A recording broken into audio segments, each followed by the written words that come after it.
Hello everyone, जैसा कि आप थंबनेल में देख चुके हैं कि आज की वीडियो में हम स्मॉल कैप, लार्ज कैप और मिड कैप क्या होता है इसको हम आसानी से समझेंगे और हम ये भी जानेंगे कि इनमें लिक्विडिटी किस तरीके से रहती है, रिटर्न कैसा रहता है और रिस्क फैक्टर क्या रहता है। राइट, आसान शब्दों में हम समझेंगे। अब देखिए, ये जो वीडियो है आपके सुझाव के अनुसार ही है, तो इसलिए आप वीडियो को लाइक कर दीजिए और चैनल को सब्सक्राइब करके ऑल नोटिफिकेशन बेल को ऑन कर लें, जिससे कि आपके सुझाव या प्रश्न के अनुसार जो वीडियो चैनल पे आ रही है वो आपको उचित समय पर मिल जाए बिना किसी देरी के। राइट, और अगर आपने अभी तक भी सब्सक्राइब किया और ऑल नोटिफिकेशन बेल को ऑन नहीं किया है तो बेल को ऑन ज़रूर कर लें। तो आइए अब जानते हैं डिटेल को बिना किसी देरी के। देखिए, लार्ज कैप, मिड कैप, अब स्मॉल कैप फंड, हम इसको स्टॉक्स भी बोलते हैं, फंड भी बोलते हैं। राइट, क्योंकि अब ये जानने के दो तरीके होते हैं कि कौन सी ऑर्गेनाइजेशन इनके अंदर काउंट की जाती है। क्योंकि हम अपना पैसा लगाते हैं तो इसलिए हम इक्विटी ले रहे हैं तो हम स्टॉक्स बोलते हैं, या हम SIP कर रहे हैं तो हम इसको फंड बोल देते हैं। ठीक है जी। पहला तरीका है सेबी के अनुसार। सेबी के अनुसार लार्ज कैप स्टॉक या लार्ज कैप फंड में वो ऑर्गेनाइजेशन आती हैं जिनका मार्केट रैंक 1 से लेके 100 तक है। राइट, जैसे कि आपका रिलायंस हो गया, विप्रो हो गया, TCS हो गया, एक्सेट्रा। अब ये जो ऑर्गेनाइजेशन है जिनका उदाहरण के तौर पे हमने नाम लिया, ये अपने सेगमेंट की लीडर हैं। राइट, अपने निश में, अपने इंडस्ट्री सेक्टर में ये लीडर हैं। तो इस तरीके की जो ऑर्गेनाइजेशन होती है वो लार्ज कैप फंड या स्टॉक्स के अंदर काउंट होती हैं। अब इस तरीके की जो ऑर्गेनाइजेशन होती हैं वो थोड़ा स्लो ग्रो होती हैं, उनकी ग्रोथ जो होती है थोड़ी स्लो मानी जाती है। क्यों मानी जाती है? क्योंकि वो ऑलरेडी इतने बड़े हो चुके होते हैं कि कुछ भी अगर उन्हें आगे ग्रो करना है तो उनका हैवी इन्वेस्टमेंट होता है, तो इस वजह से वो स्टेबिलिटी को मेंटेन करते हुए आगे बढ़ते हैं। इस वजह से रिस्क लो हो जाता है और रिटर्न भी इसमें लो रहता है, लेकिन जो लिक्विडिटी है वो सबसे ज़्यादा हाई लार्ज कैप स्टॉक या लार्ज कैप फंड में ही रहती है।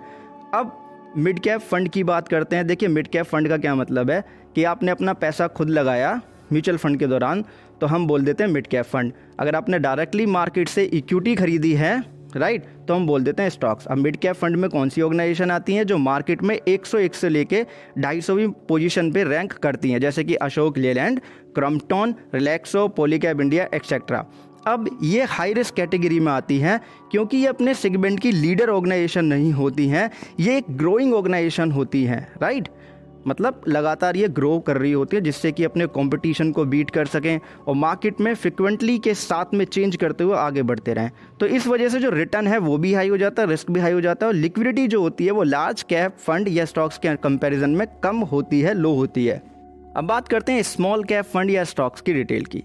अब सेबी के अनुसार जो ऑर्गेनाइजेशन 251 मतलब 251 से नीचे जितना भी रैंक आता है वहाँ पे रैंक करेगी, उसको हम स्मॉल कैप फंड वाली ऑर्गेनाइजेशन बोलेंगे। फंड कैसे हो गया? डायरेक्टली म्यूचुअल फंड में पैसा लगाया है तो स्मॉल कैप फंड हो गया, अगर इस तरीके की ऑर्गेनाइजेशन में पैसा लगाया।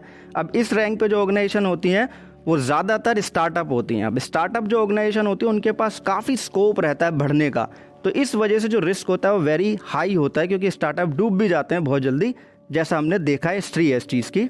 अब इसी वजह से जो इसका रिटर्न है वो भी वेरी हाई कैटेगरी के अंदर आता है, और लिक्विडिटी जो होती है वो मिड कैप और लार्ज कैप के कंपैरिजन में लो ही होती है। मतलब कि रिटर्न भी हाई, रिस्क भी हाई, लेकिन लिक्विडिटी स्मॉल कैप में लो देखने के लिए हमें मिलती है।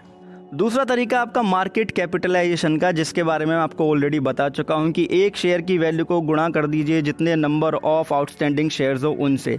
अब इसी तरीके से जो लार्ज कैप स्टॉक वाली जो ऑर्गेनाइजेशन है लार्ज कैप फंड में, वो ऑर्गेनाइजेशन सम्मिलित की जाती है जिनका मार्केट कैपिटलाइजेशन 20,000 करोड़ या इससे ज़्यादा होता है। मिड कैप स्टॉक या मिड कैप फंड के अंदर वो ऑर्गेनाइजेशन सम्मिलित की जाती हैं जिनका मार्केट कैपिटलाइजेशन 5,000 करोड़ लेकिन 20,000 करोड़ से नीचे होता है, कम होता है।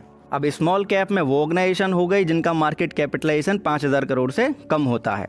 अब जैसे कि आप अगर म्यूचुअल फंड वाली हमारी वीडियोस देखते आ रहे हैं तो मैंने आपको बताया भी है अलग अलग फंड में कितनी कंपनीज होती है, उनकी लिस्ट भी मैं आपको प्रोवाइड करता आया हूँ PDF, राइट, टेलीग्राम चैनल पे। तब समझ जाएंगे कि एक कंपनियों का झुंड होता है अलग अलग कैटेगरी का, तो उसको अलग अलग कैप में डिवाइड कर दिया जाता है। बाकी वीडियो आपने एंड तक देखा, हमें सुझाव दिया, उसके लिए आपका दिल से धन्यवाद। अगर क्लियर है इन्फॉर्मेशन तो ज़रूर शेयर कीजिएगा दूसरों